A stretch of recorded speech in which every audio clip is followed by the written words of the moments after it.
Hi, Dara Hamilton coming at you from the Disability Rights Center of the Virgin Islands, here to talk today about the IEP, or the Individualized Education Plan.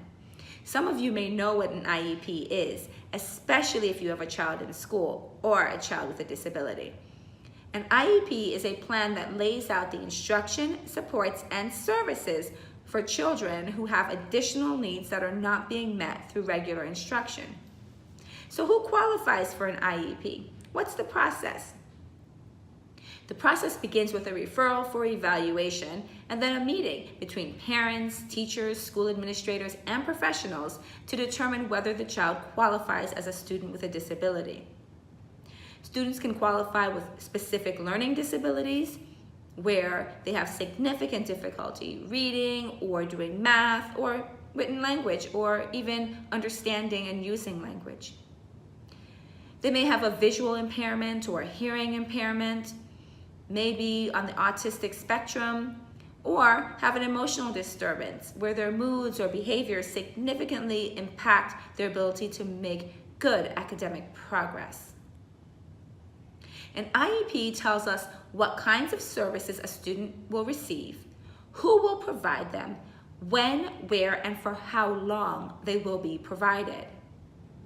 An IEP also identifies measurable goals. For example, by the end of the IEP period, when given a grade level passage to read, Johnny will read words with 90% accuracy. Good IEP goal. An IEP also lists accommodations and modifications.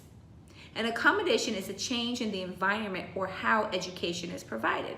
For example, preferential seating, extended time, visual and verbal cues and reminders, large print textbooks or a set of textbooks to take it home, untimed tests, being able to dictate answers to questions on tests, quizzes, and assignments, rest breaks, teacher notes, or outlines. These are all types of accommodations.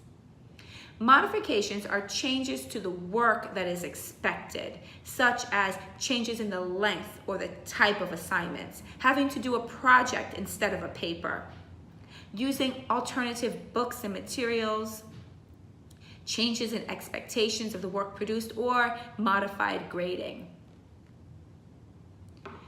An IEP will also indicate if a child will receive any related services.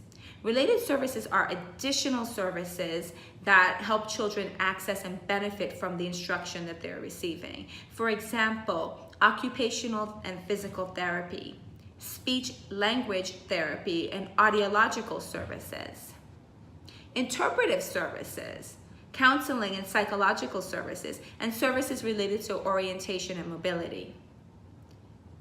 Some children may require assistive technology, which are devices or computer software that make tasks more accessible to them. For example, a seat cushion, a schedule book, a graphic organizer, or a calculator. Some children may require FM hearing systems, which help them screen out background noises so that they can hear the teacher better and more clearly. There may be proofreading software to help children who have difficulty with writing or spelling, and sip and puff systems for children to allow them to use a sipping and puffing straw in order to draw, type, or make responses to homework or other assignments.